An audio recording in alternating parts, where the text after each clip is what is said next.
All right, then welcome Max to talk about real LLM.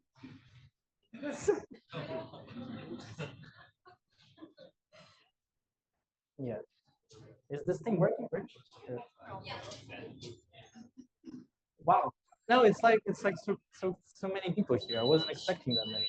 I'm actually nervous.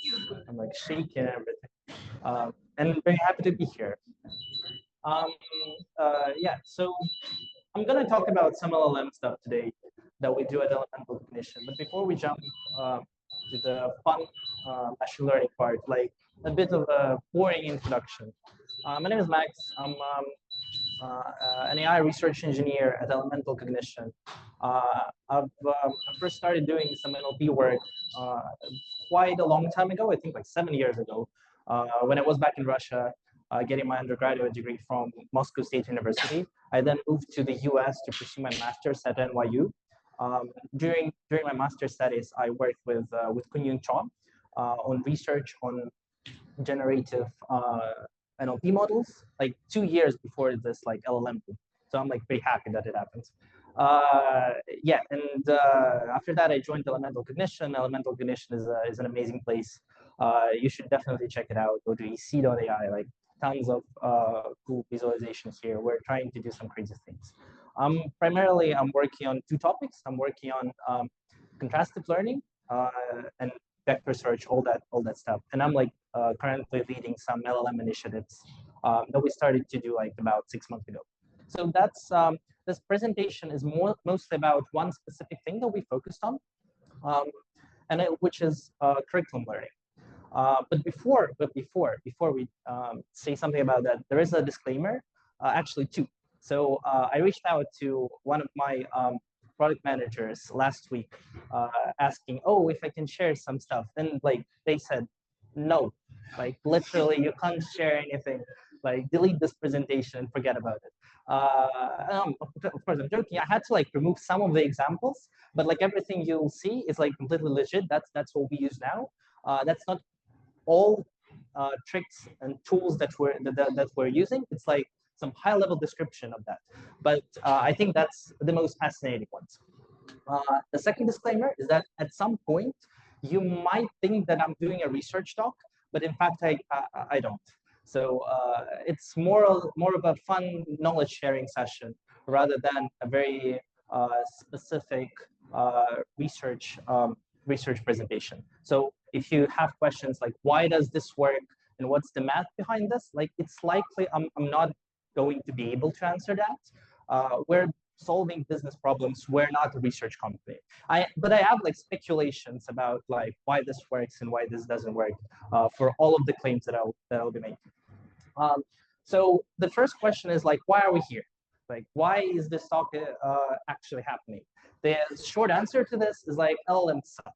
I'm like, I'm very happy that I'm not the person who actually said this, like Jan LeCun said. So I'm like citing him, but I'm really, first of all, I totally agree with this statement because for most of the problems, even very large language models are not capable of solving them, or even like provide assistance in solving them. And the second is that's like why I'm earning money, because like LLMs cannot do everything, so that's why they're paying me. So I'm able like to force them to do that. But the most important thing about the slide that Jan LeCun has is that the last paragraph, like we're easily fooled by the fluency of LLMs, but they don't know how the world works and they cannot do any kind of reasoning. So for some specific problems, we actually need them to do that.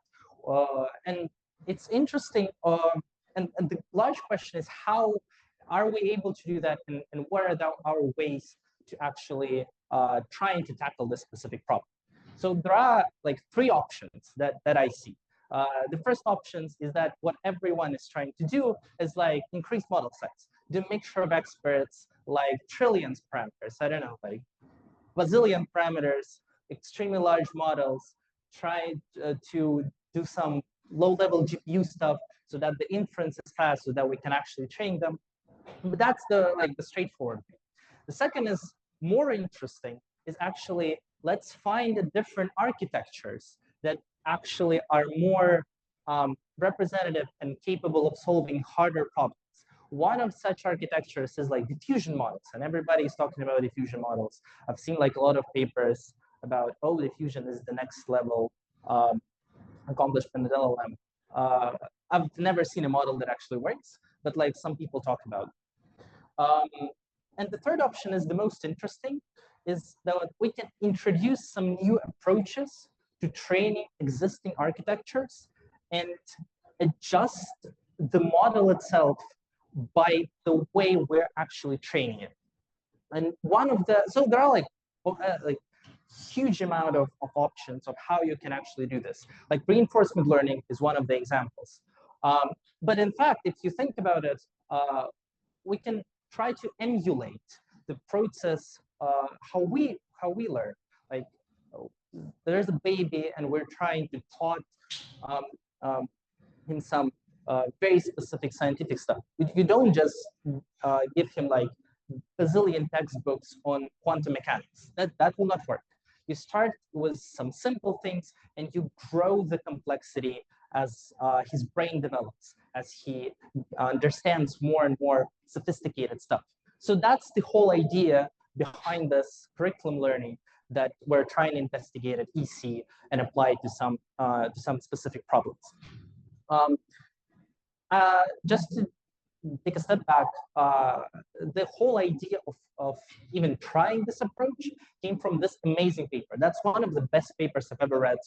It's called Tiny Stories. What authors did, they collected a data set of 2 million very simple examples, like stories basically comprising of extremely simple lexic, extremely simple syntactic structures. And they trained a very small model, literally 28 million parameter model, which is 250 times smaller than the 7 billion models, let alone like 2,500 times smaller than the Llama 2 70 billion. And they got an amazing results. Basically, 9 out of 10 in grammar, 9 out of 10 in consistency. Yes, that's an easy task. So like we expect the models to be able to solve it, but this model is like extremely small. And so that's that raises a question, like if we can teach the model like we teach ourselves, starting small with a small number of parameters, with a very simple data, and grow both the number of parameters as well as the complexity of the data gradually. And we actually like can. Typically the way we fine-tune LLMs is with low-rank adapters, boring slides. So like there is the base model is very large. We freeze the model. We add some very small number of parameters on top of it. We instance some specific ways. I'm not going to dive deep into that. And the whole thing is, at the end of the day, we get 2 representations. We get representation from the base model. It's freeze during training. The parameters doesn't change. And we have the new trained adapter for the specific task. It also yields a representation. We combine 2 representations together. We get an aggregated representation, and we use it for to make predictions. That's the pretty straightforward way. We don't have to use significant compute power every single time we want to fine-tune an LLM, and it works pretty well. It has like a bazillion ways of optimizing both the training speed as well as training quality.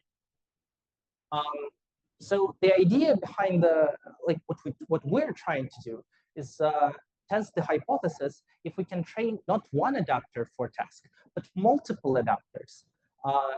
And every single adapter will be trained on top of the base model plus all previous adapters that we have. So essentially the way it works, we take the base model, we freeze its weights, we train an adapter.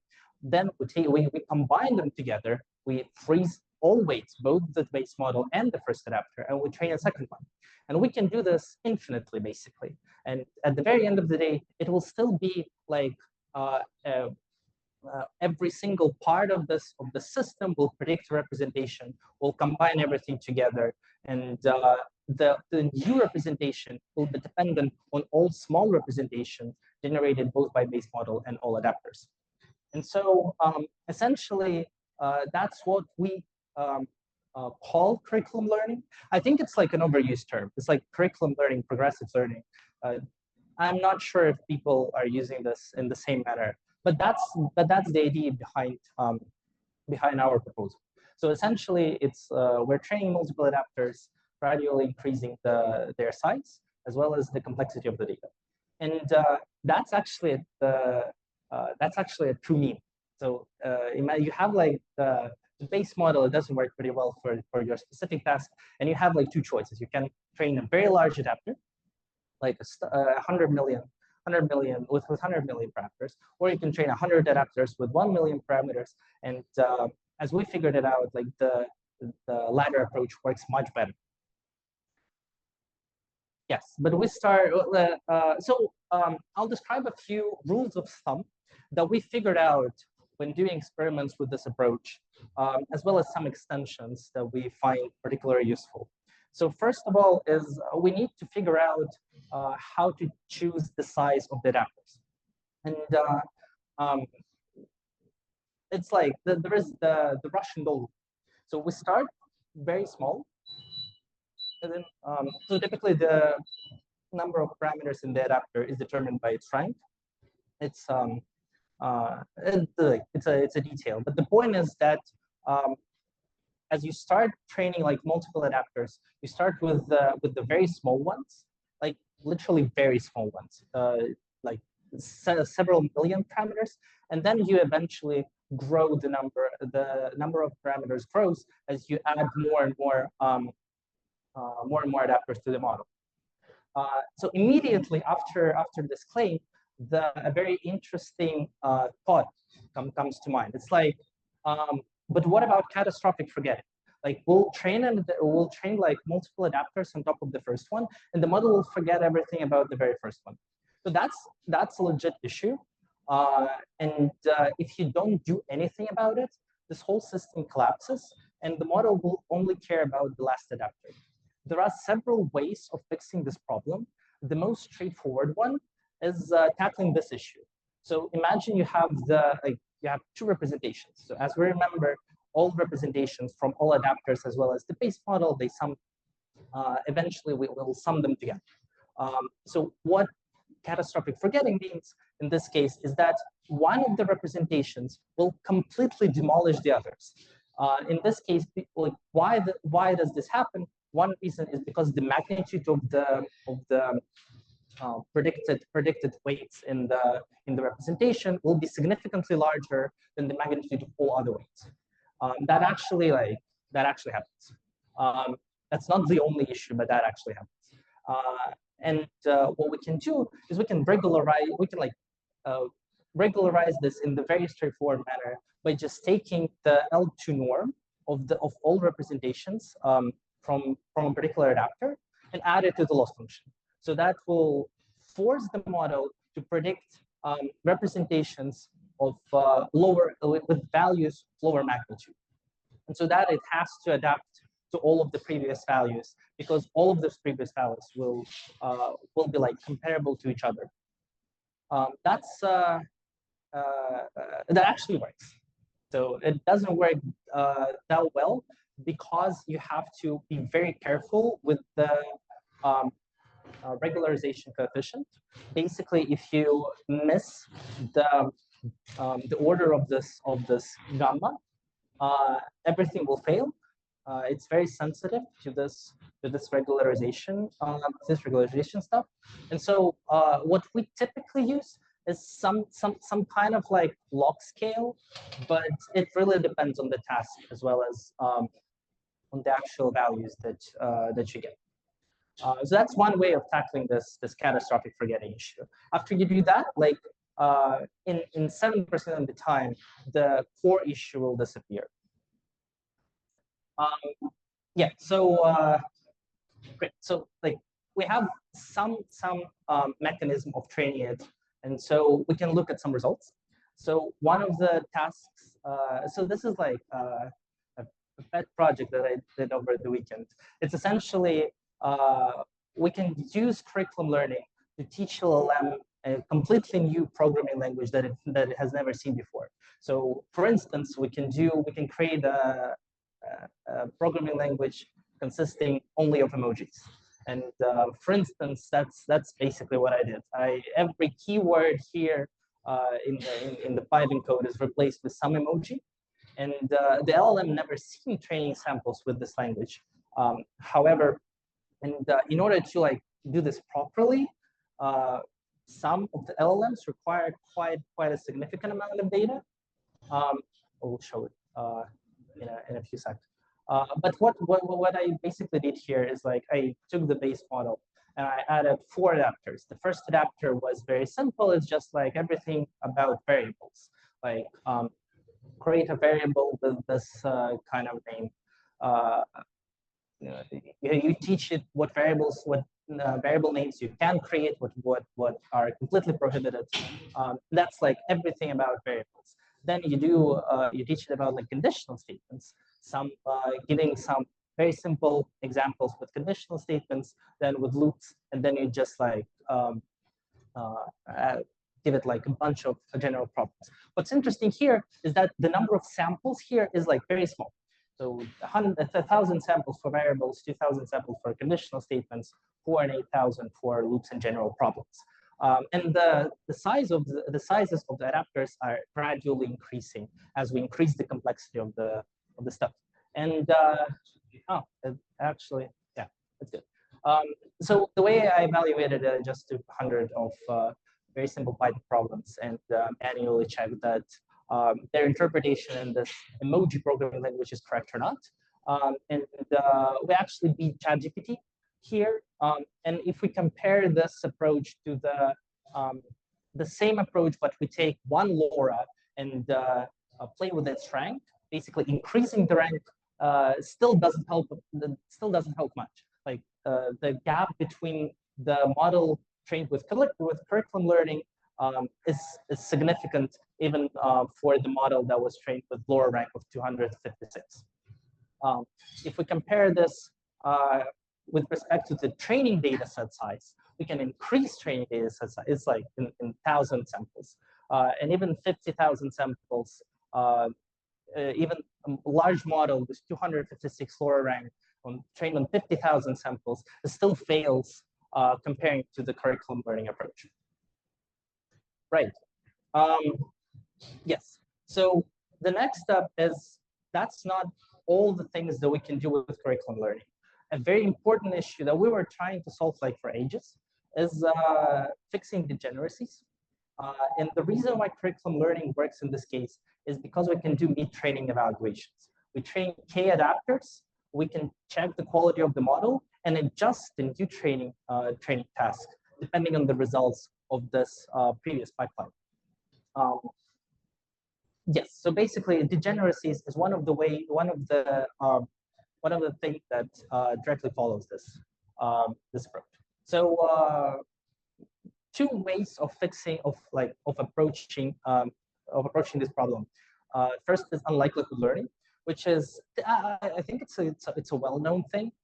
Basically, you introduce no, yes, okay. So you introduce negative sampling to the generative model training. So typically we have a negative likelihood objective, but imagine that the model always assigns very high probability to a very incorrect string.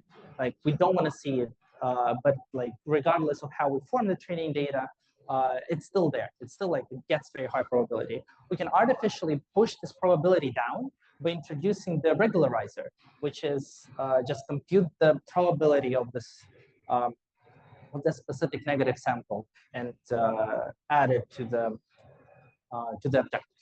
And we can do this with multiple negative samples. There are different ways of doing that. Some of those ways include like on-fly decoding, but the net is that by pushing down the probability of negative samples, we get rid of some of outputs that we don't want to see for the model. Basically, that works pretty well. This is like de facto a standard approach of handling sequences that we don't want to see predicted. But it has like one very significant issue. As we introduce this regularizer, the overall quality of result drops pretty well, pretty significantly. So then we can add whatever number of negative samples we want, and all of the probabilities of negative samples will be pushed down. We won't see them in the, as a predicted outputs, but the quality but the general quality of outputs will also drop. This is because we mess up with the internal probabilities under the model, and it's like not good. So curriculum learning helps, and we figured out this some fascinating approach. So you start like we start here, like we train the model, we train it without any kind of unlikelihood learning.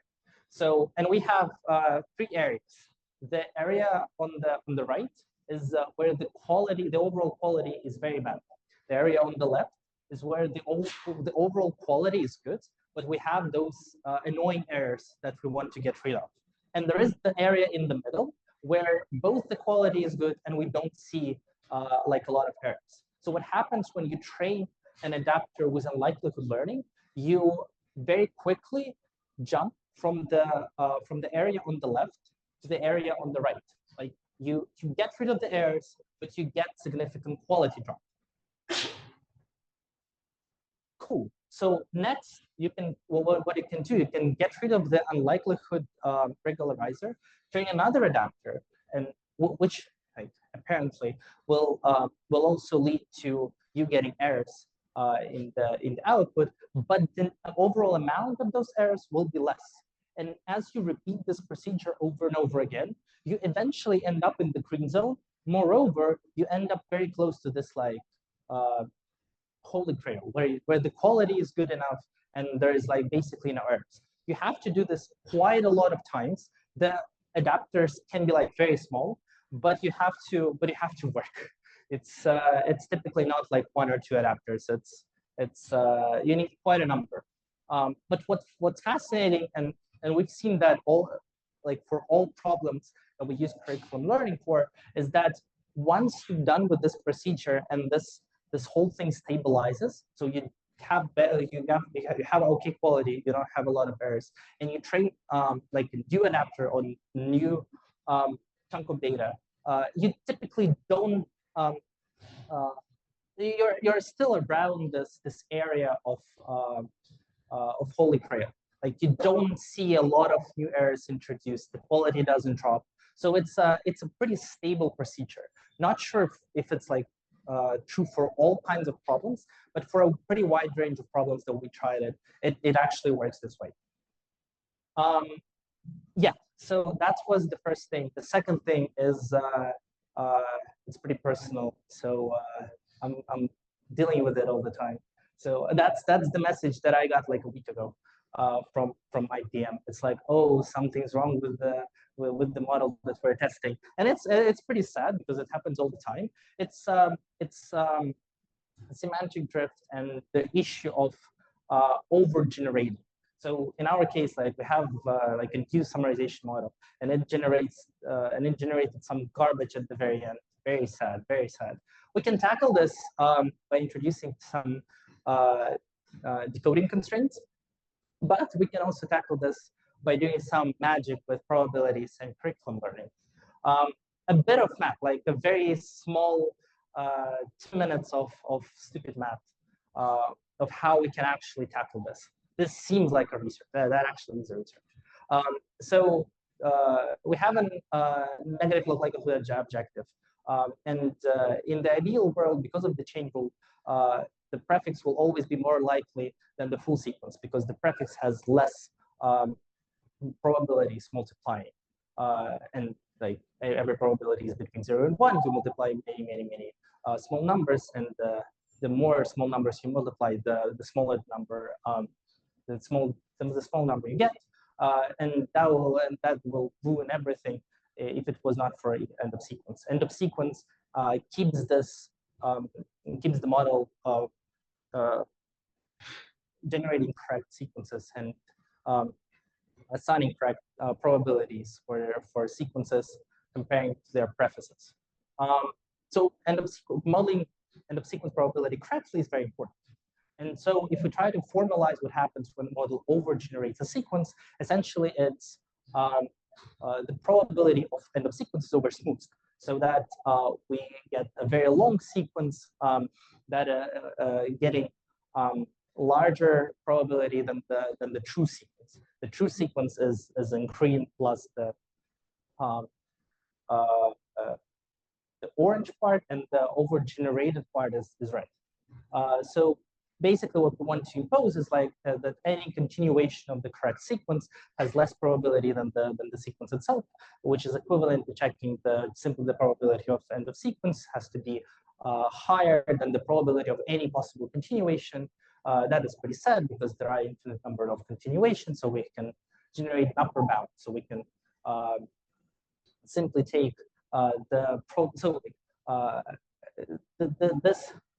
this continuation has nothing to do with so we can so the upper bound for this will be simply the one token with the highest probability in the corpus.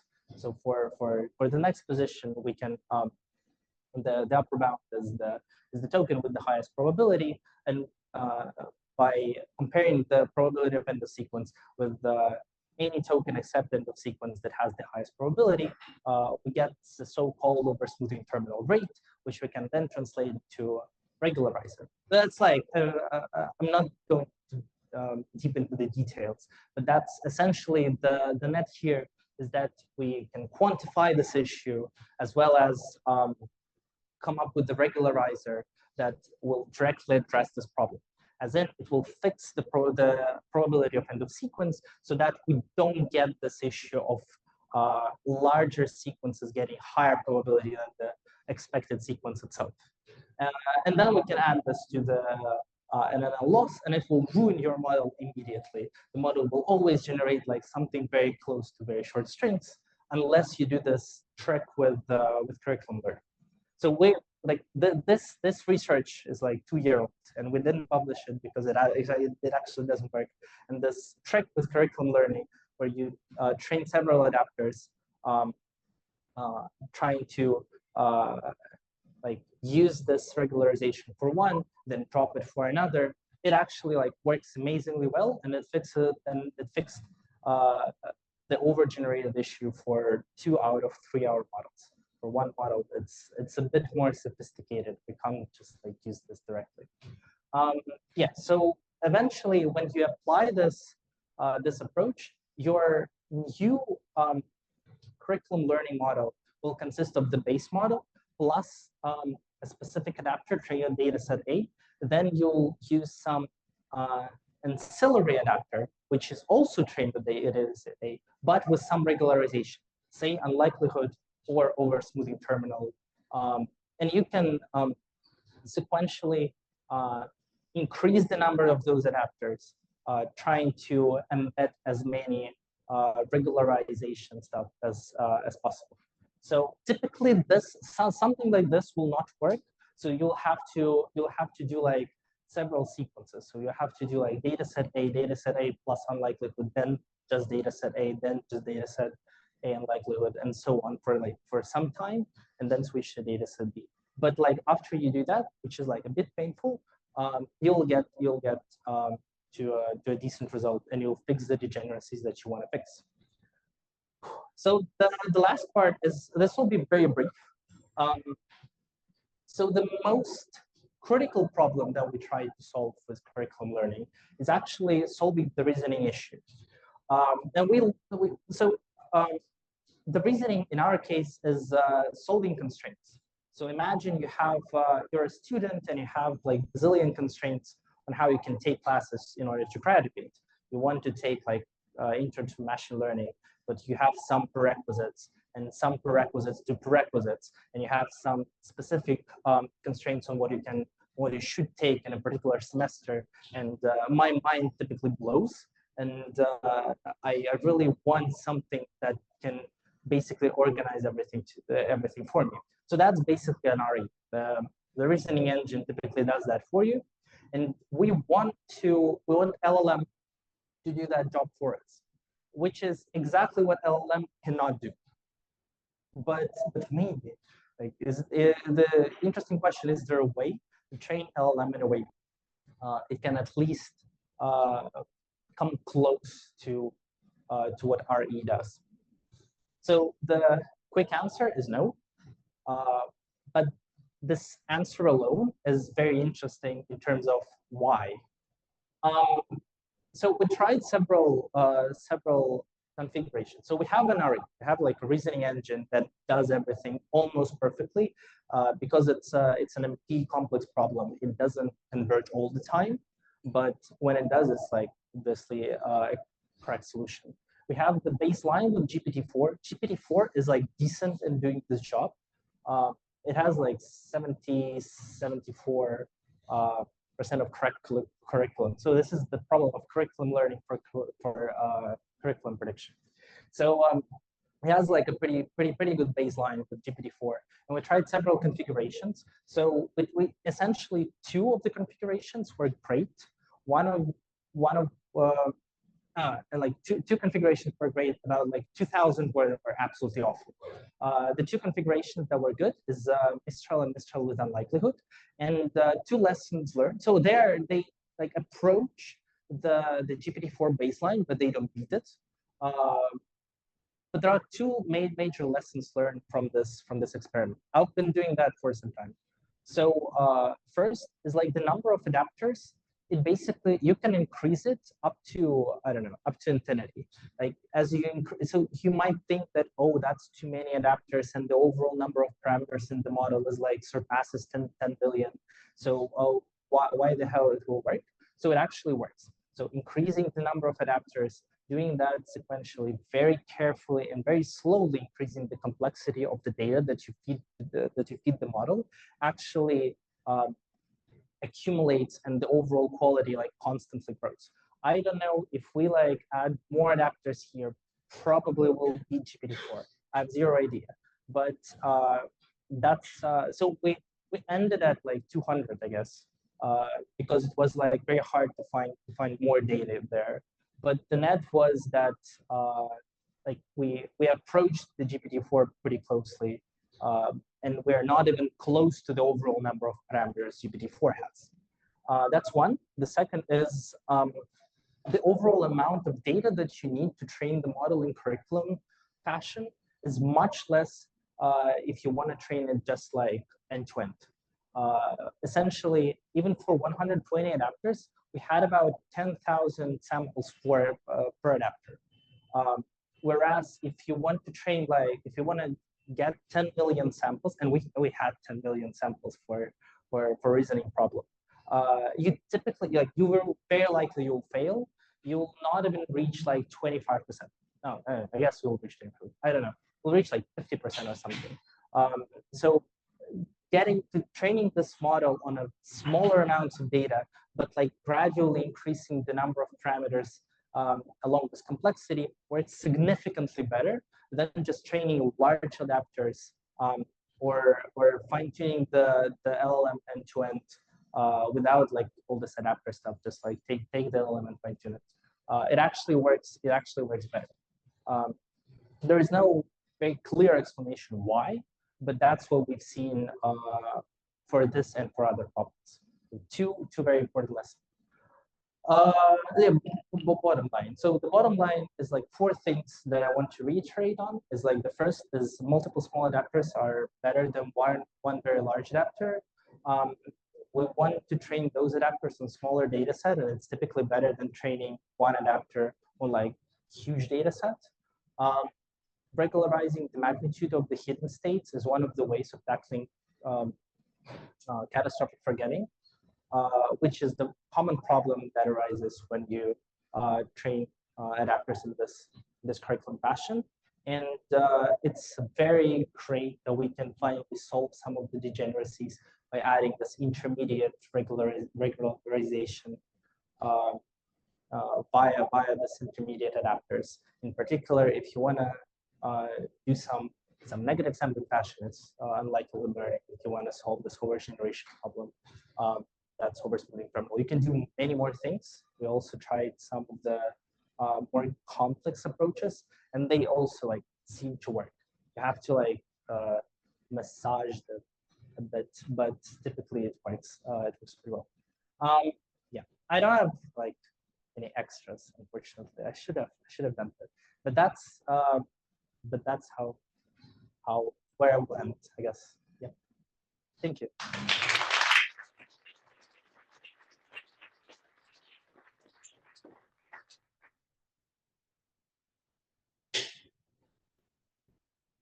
Thanks, Max. Anyone has questions, of course.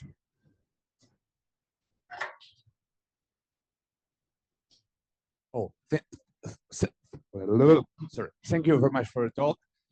It's quite like simple ideas, but I mean very powerful as far as I can see.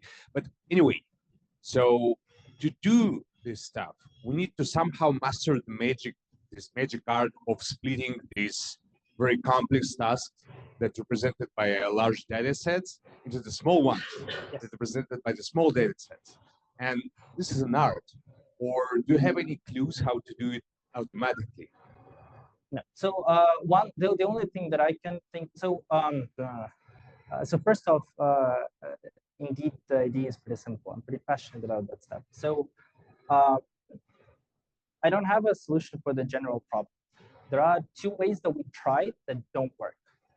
First, we tried to simply split the data set based on the output length, and like assuming that it's easier for the model to memorize some short outputs, and it's like more complicated to come up with something longer. That doesn't work. So maybe for some very specific tasks it works, but generally that's not the case. The second is we tried. So typically, this whole idea is pretty similar to chain of thought, and chain of thought is it's the same thing, but like we assume that the model has capability of in-context learning, and so if you have like an output, if you have like a problem and you can come up with its corresponding chain of thought, which is like pretty simple to do. You just like ask GPT-4 to generate you a chain of thought thing for the problem. We tried that also, and like every step of this chain of thought that GPT-4 generates, we used as a like sample for a more simpler chunk of data. That doesn't work as well. I don't. That seemed to me that as a very strong idea, but unfortunately, no luck. No luck. So all good results that we got for our problems, it was just like we took the problem, we decomposed it into actually it's we asked ourselves how would a human solve it, and like we took it from there. So we started with like very simple stuff, like as simple as possible, and then like gradually increasing. On problem level, I guess if you have if it's like a very sophisticated and specific problem, you need domain experts. In general, I don't know. So how is it different from a chain of thoughts actually? So I mean, you can still ask GPT-4 to generate this sequence of more and more complex tasks. No. So just to so there are two parts. First is when I say chain of thoughts, I mean like you have a very complex input, a very complex output. You ask GPT-4 to like decompose it in steps of solving, like yeah. So if you take every step as the training sample, that doesn't work. I don't know why. It's like there might be an issue with our data set. It was a pretty bad experience. I don't want to repeat it. It was pretty expensive to collect data with GPT-4. But like probably that's a viable idea. What I think is a good example is like when you give GPT-4 a problem and you ask to generate it like much simpler ones. That might work actually. I don't know why the heck we didn't try it. Maybe we should. Oh, first, it depends on the problem, I guess. Yeah, sure. Again, thank you for talking. Sure.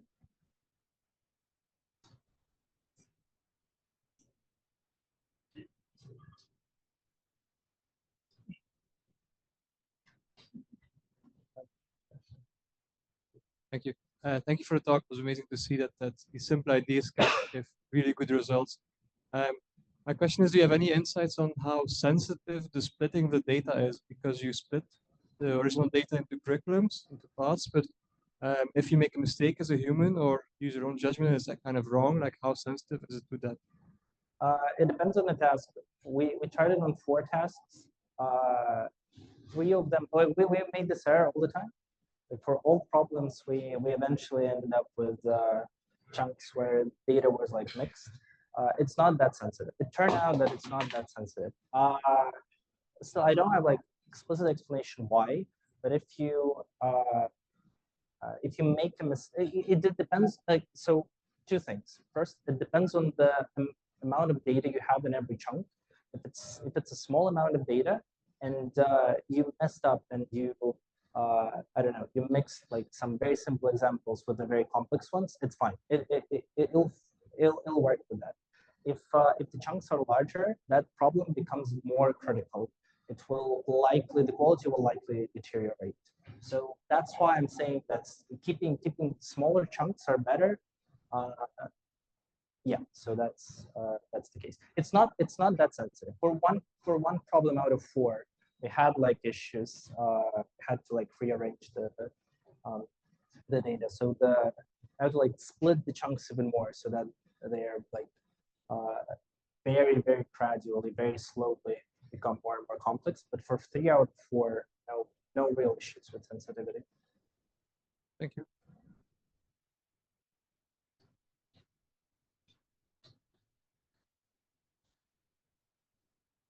Thanks for the talk.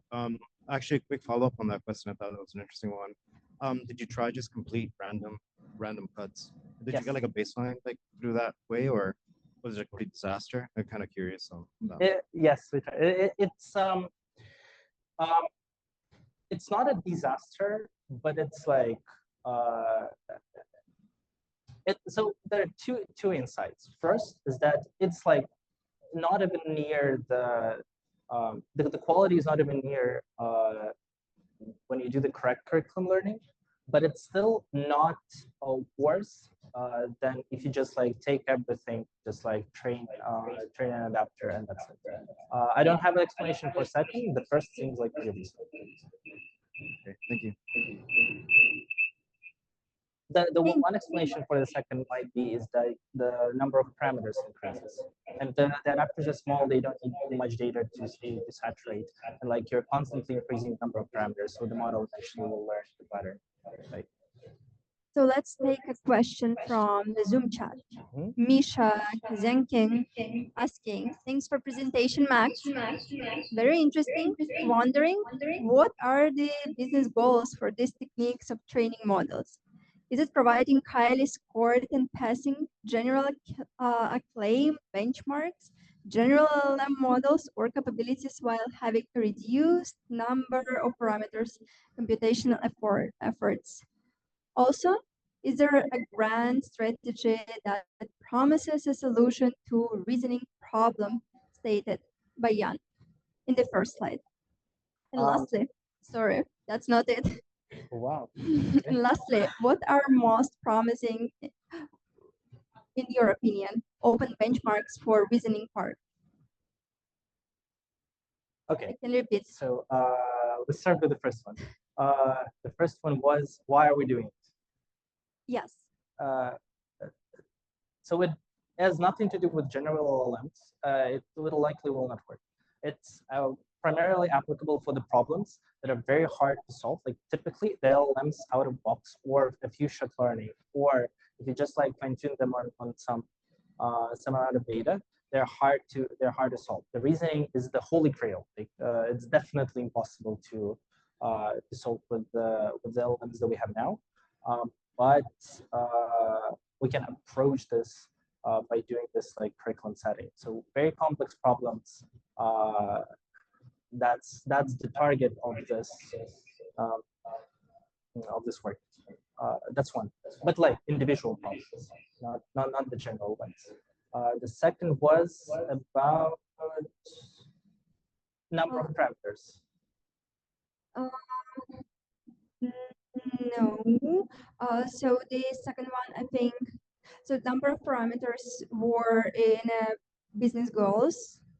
No, the business goal, The part of it. the final business goal is to solve problems that we cannot solve with LLMs. Slash, we don't have enough training data, but typically the training data is like, I mean, if you have enough training data, using curriculum learning will still help you pretty significantly to reach the goal of having a good solution for a problem. Yes. Nice. So is there a grand strategy that promises a solution to the reasoning problem stated by Jan? No. In the first So line? that's the answer that I know for sure. So like no, and like we strongly believe that it's just simply impossible to do, and the only solution for actual to get the LLM that can reason is combining LLMs with the reasoning engine. So we've done this experiments with reasoning just to prove the point that it's actually like nearly impossible to do. So combining RE and LLMs is like the closest solution that we can get, and that's what I see that's the whole mission of Elemental Cognition at this point.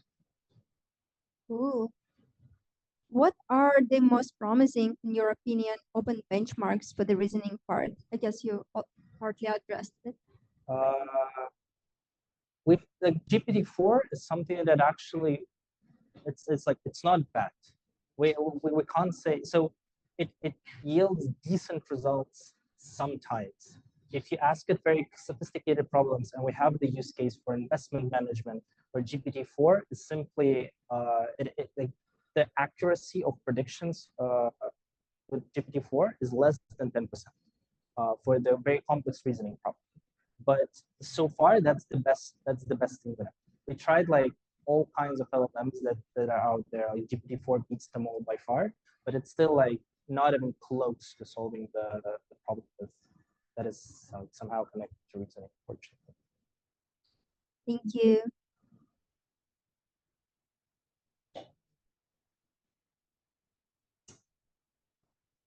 Okay, you just mentioned that this low level of accuracy about investment. So, for example, if you know adopting your method and say comes back to the previous question we discussed, that's about the data feed, right? So can I say just very just like by the category, and for example, we feed the data about investment prediction. We feed it first about team, and then probably gradually add more layers. For example, the market size or economy cycle, etc., and political environment. So can we actually categorize those data and add more on top of each other? Yes. So that's we have a project that basically where we're doing exactly this thing. It's like a bit more sophisticated, but on a very high level, that's exactly what we do. And like people are paying money because we have some promising results there. It actually works. It's not the like full reasoning pipeline, but that's like a big part of it. Yeah. And one more. So you said that you guys are working on it. There are a few like models previously people developed before LLMs, right? Before this ChatGPT, OpenAI, those models already claim like over 80% of accuracy. So what can we do better today with all the larger models? So the issue with the previous models is that they're I'm not like entirely sure what are those models, but the claim is that we want to interact with models in natural language, and sometimes the queries that we want to get answers to are like pretty sophisticated. So like different people. So what we're doing in this project, like people are giving us the scenario and some concept, and we're asked to generate a report how this scenario will impact this particular concept. And like internally, that's like a reasoning problem. It's like more or less a reasoning problem. We need to figure out all the causal chains and stuff. But the inputs and outputs are in natural language, and it's very important for us to figure out to be able to understand what's the input and generate the readable output. That's the core value that LLM bring to this like whole pipeline and system. Unfortunately, like if you just simply do some LLM fine tuning, it doesn't work that well. You have to come up with some more fancy ways. That's one of them. To train those LLMs to be able to understand the input better, to figure out what you actually want with the problem, as well as generate better outputs, even like given the RE output or whatever. I don't know if I answered the question. Thank you. Thank you. All right. I think we can get 3 more questions. You already had yours. Yeah, so quick follow up on your statement on combining LLMs with reasoning engines.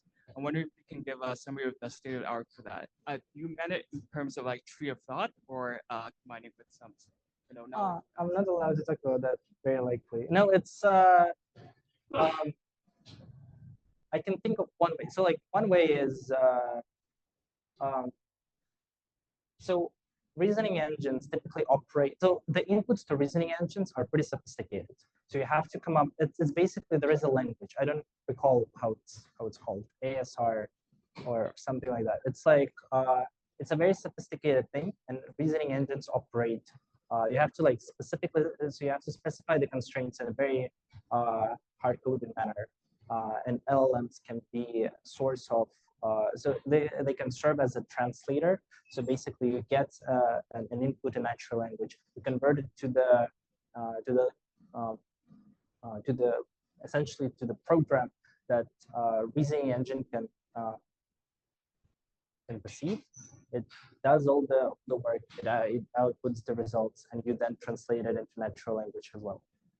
That's that's the easiest part.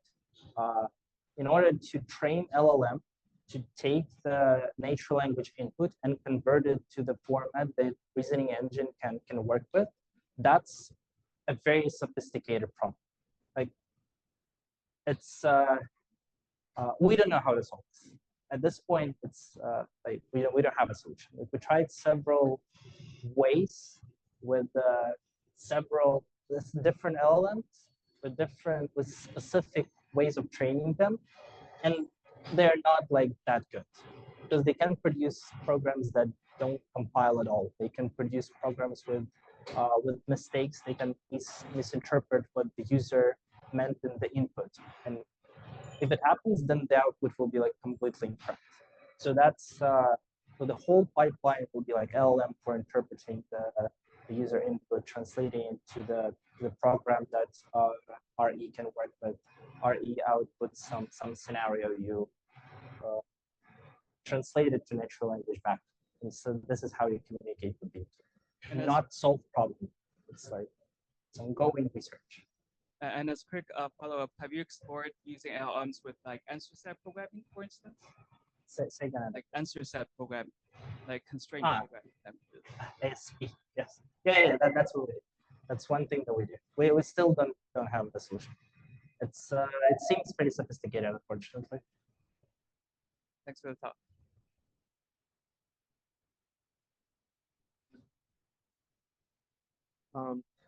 So you were mentioning before your plot about the asymptotic approach towards the GPT-4 score, and then you mentioned that it was an expensive experiment. Is that because you generated the data with GPT-4 on which you trained the different different? Okay. Do you think that it has something to do with maybe like it's asymptotically reaching the information limit that GPT-4 itself understands? Like, do you have?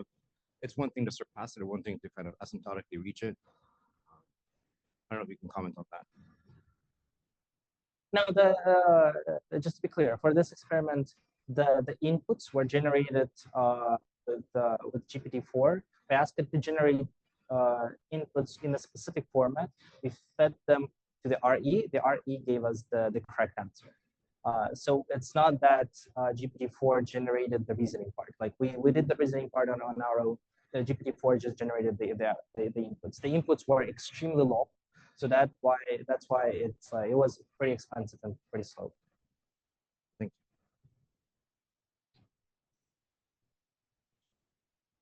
you. Thank you for the talk. One thing I found myself thinking is that one head is good, multiple heads is better. So if we train 100 LoRa's, what if we use mixture of models and train 8 different Mistral with different 100 LoRa's? And the one idea I had, then the slide where you had different types of LoRa's, for example, normal, unlikelihood, then there was something else. Yeah, that one. There could be different ways of ordering this and different ways of like following curriculum learning. What if you do like random versions and combine it? Amazing question. So the first question to the point on mixture of experts. It's not like the mixture of experts, because mixture of experts, you like select a specific expert to answer the question. We're doing some experiments with mixture of experts right now. But the problem is it's pretty expensive and it's hard to train. That's the only issue. This thing I can train like in a day. Mixture of experts, it takes me forever to train. That's one. The very good question is about ordering. Like ordering indeed is like critical here.